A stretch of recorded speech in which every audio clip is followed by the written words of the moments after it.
Hi, my name is Fabian Chandeleon, and I'll be presenting labor force.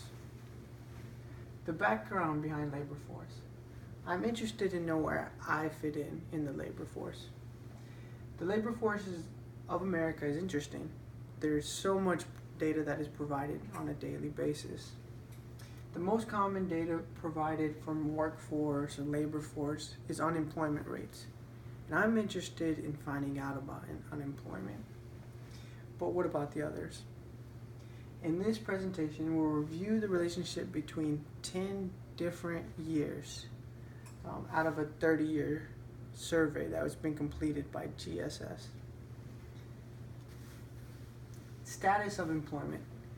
There is different list of employment statuses, and I zoned in into these. Working full-time, working part-time, unemployment, laid off, retirement, and schools. Research question: how many different labor statuses are there? And out of those different statuses, do they have any impact on each other? The overview of the research. First thing, find corresponding data related to this topic. Analyze the data, step 2.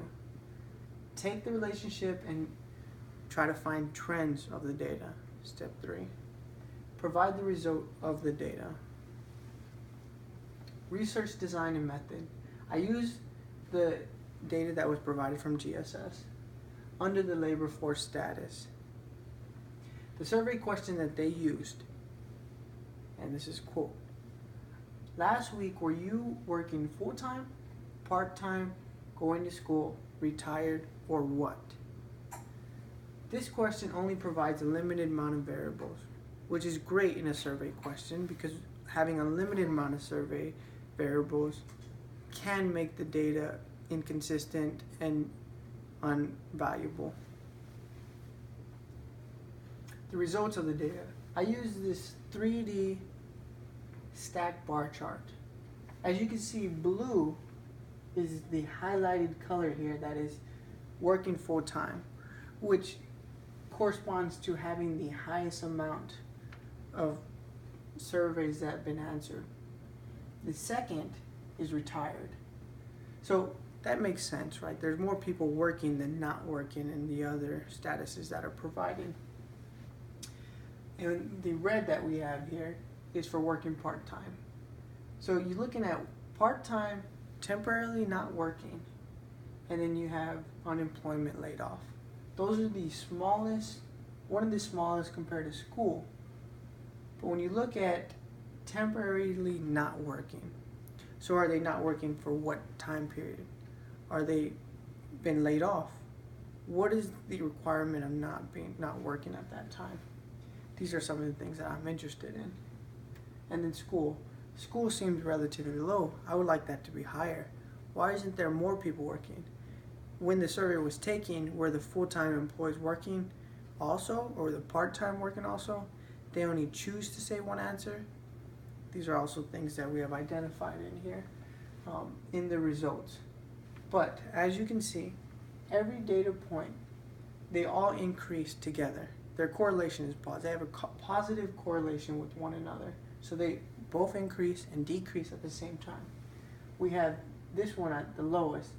They all have corresponding numbers that are relatively similar together.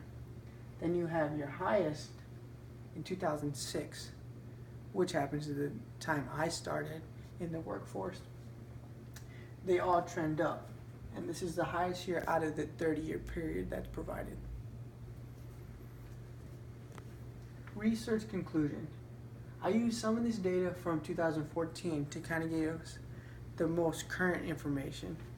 Based on this, 56% are working, which that seems like more than the average based on the other bar chart that we had. But it's only 56%. I would like that number to be 60, 65, 70. Higher is ultimately better. More people working, you're going to get you better economy. It's going to help the communities better. The second most occupied is retired, which is fine to have a high retirement rate, because more people retire. Those spots that are now open because they have retired have opened up to your unemployment. So the people who are not working, they can get into that job and increase the amount of employment.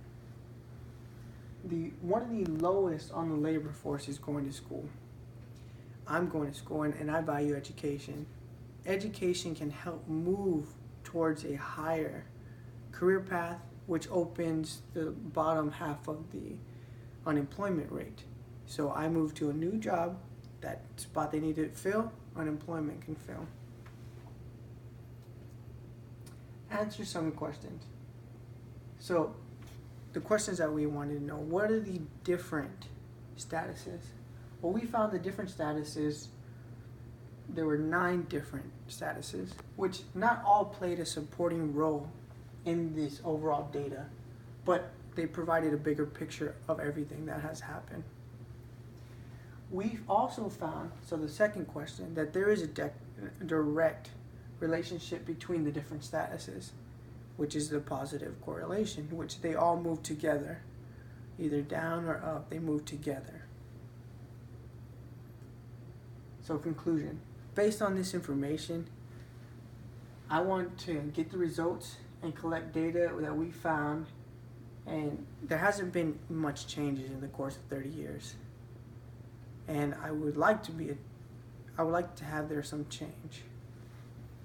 And so introducing location differences, changing the survey question to be more refined to provide answers to questions that we are desiring to know.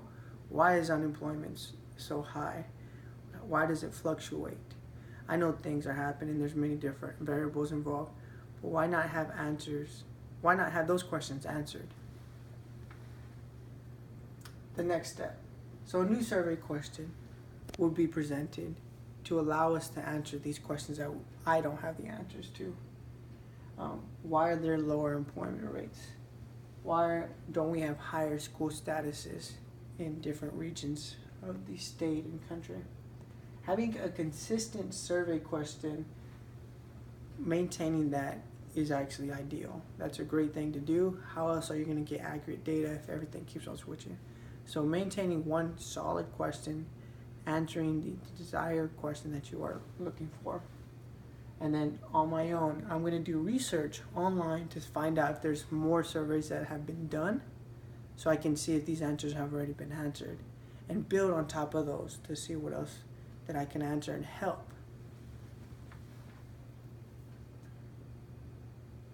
Well, thank you for listening. My name is Fabian Chandelion. Bye.